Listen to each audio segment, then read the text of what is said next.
8월에 열렸던 총회에서 정관 개정 아직도 논란입니다. 네, 정족수 미달이어서 이루어지지 않았다는 의견이 있는데요. 이에 대해서 말씀 바랍니다. 정족수 미달이었다는 말은 전혀 터무니없는 소리입니다. 대부분 8.15 행사가 많이 참석해봐야 70명, 80명 참석합니다. 아시겠지만은 근데 그날 250명이 참석했습니다. 그래서 8.15 행사 끝난 뒤에는 한 30분은 개인 용보로 떠나시고 220분이 모여서 총의를 했습니다. 그래서 그 정관 개정은 그 앞에서 한인 회비를 거두신 분들이 150명이 넘었으니까 성원이 됐으므로 회의를 진행하라 해서 성원 보고를 했었습니다. 근데 성원 보고 도중 했는데 이 일을 걸으신 분이 확인을 하자 150명이 진짜 한인 회비를 냈냐 그는 어처구니 없는 말씀을 한 적이 있습니다. 그래서 그게 지금 여러분들이 항상 의구심을 갖는데 집행부에서 150명이 넘었다고 하면 그걸 존중해주고 따르는 겁니다. 제가 수 없는 많은 회의를 참석했지만 성원을 갖다 확인해 본 적은 한 번도 없습니다. 누가 유임했다든가 뭐 했다든가 뭐 전화 걸어서 확인해 본 적은 없습니다. 그냥 그걸 집행부에 그걸 존중해 주는 겁니다. 그러면 220명이 모여서 8.15 행사 끝나고 저녁 식사도 거르고 지금 그 앉아있는 상황에서 힘들게 앉아있는 상황에서 어떻게 그걸 확인하자는 겁니까? 그것은 그 회의를 갖다가 모독하는 것이고 그 회의를 갖다 깨자는 것입니다. 왜? 자기 뜻대로 자기 뜻이 아니니까. 왜? 이 정관을 개정한다는 것은 항상 법을 새로 입법할 땐 저항 세력이 있습니다. 그 저항 세력들에 대한 그건 반란이라고 보고 있습니다. 왜? 이 한인의 적법적인 절차를 거쳐서 성원이 된 그래서 개의를 시작해서 폐위까지 해서 모든 것이 한 것이 왜 불법이다. 아니 왜 성원이 안 됐다. 정원 미달이 됐냐. 그것은 그분들이 이 얘기까지는 제게 책임질 수는 없습니다. 그렇지만은 정확히 거기에서 참석한 분은 한인회비 낸 분이 150명이 넘었습니다. 그것은 한인회 모든 회의록 기록이 있고 한인회가 녹화한 그 기록이 있고 그 다음에 한인회가 150명의 한인회비를 낸 그 명단이 다 있기 때문에 그건 두말할 여지도 없다고 봅니다. 대꾸할 가치도 없고 그리고 법은 위반자는 우리가 정말로 신중을 다해서 법을 만듭니다. 여러 가지 상황을 감안해서. 그리고 한번 그 법이 정해지면 그 법을 지켜야 되는 지킬 사람의 의지가 필요합니다. 어떤 법이든지 걸어서 지키려고 안 하면 얼마든지 안 걸 수도 있고 그걸 존중해서 이건 법이니까 지켜야지 하면 그게 올바른 민주주의 시민 정신이라고 봅니다. 그리고 나중에 그것이 정말 잘못 틀렸다 그러면 다시 총회를 열어서 그 법을 개정해야 되는 것이지 밖에서 그 총회한 것을 갖다가 이건 무산이다. 그런 것은 너무나도 이 단체의 그 규율을 갖다가 무시하는 그런 말씀이라고 저는 생각합니다. 네, 서 회장님의 입장 충분히 알겠습니다.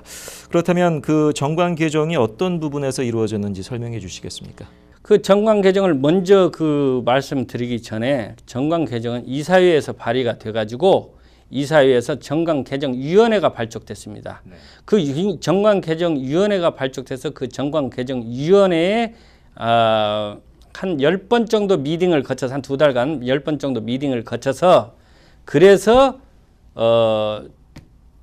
정관이 추정이 됐고 그 추정된 정관을 갖다가 임원회에 통과를 해서 다시 그 임원회에서 오케이가 돼가지고 그게 총회에 붙여서 지난 8.15 총회 때 그게 통과가 된 겁니다. 네.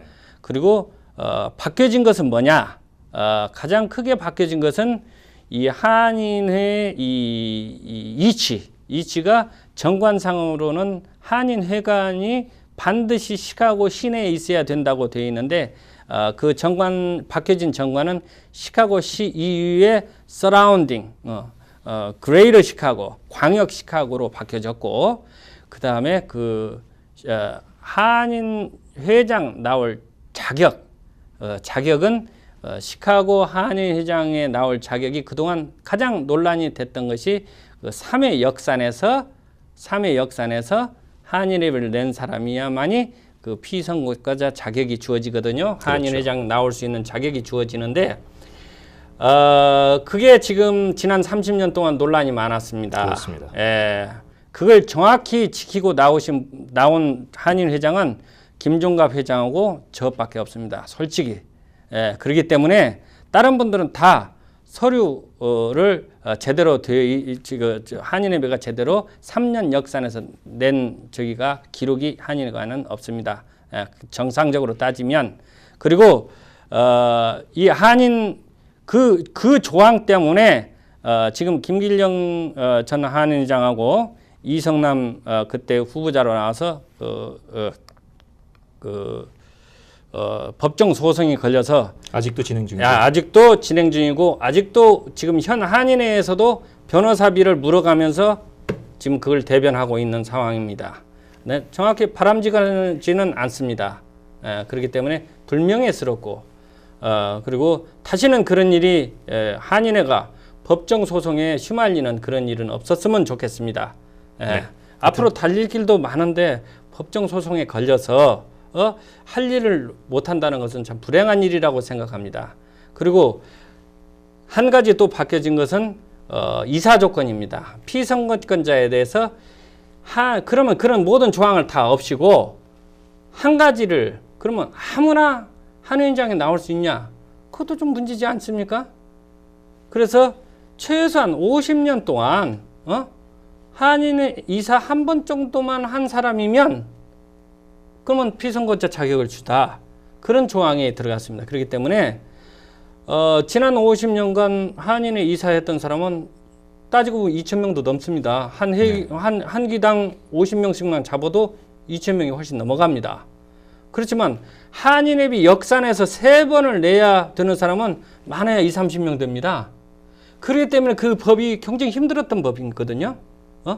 한인회 역산해서 3번 이상 내야 된다는 그런 조항을 만들었을 때 그때 당시 모든 분들은 한인회장을 하려면 최소한의 한인회비는 지속적으로 내고 있는 분들이 한인회 회장이 나올 자격을 줘야지 되지 않겠냐.